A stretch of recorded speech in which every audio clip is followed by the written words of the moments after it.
وضرب الله مثلا قرية كانت آمنة مطمئنة يأتيها رزقها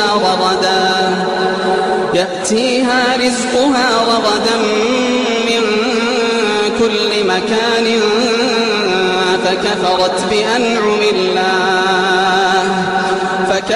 بأنعم الله فأذاقها الله لباس الجوع والخوف بما كانوا يصنعون. إذا كان ما قيمة 300 مليون ريال من الأرز يرمى في الزبالة، إذا لم يكن هذا كفر النعمة فما هو كفر النعمة؟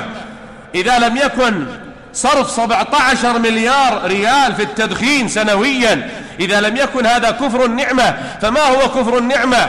إذا لم يكن تبديد الأموال في السفر في الخارج، وإن كثيرا ممن يجمعون المال للسفر للخارج لو أردت منهم أن يتصدقوا للمجاعات وكفالة الأيتام والدعاة ومواجهة التنصير لا تزاورت وجوههم ذات اليمين وذات الشمال. جوعان انت يعني؟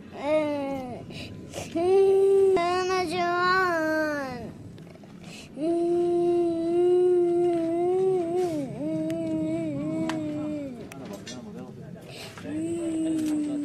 إذا لم يكن إنفاق 1.5 مليار على أدوات التجميل والمساحيق والعطورات، فقل لي بربك ما هو كفر النعمة يقابله شح وبخل وإمساك.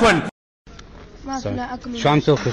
عم باكل ورق، ما في لا أكل ولا شرب، كل الرزق 9000 ليرة، ما في لا عمل ولا شغلة، لو في شغل ما أكلنا هالورق هذا. وين أبوك وأمك؟ أنا أبوي ميت وأمي عايشة، وعندي أخواتي بنات 7. مثلا قرية كانت آمنة مطمئنة يأتيها رزقها رغدا من كل مكان فكفرت بأنعم الله فأذاقها الله لباس الجوع والخوف بما كانوا يصنعون.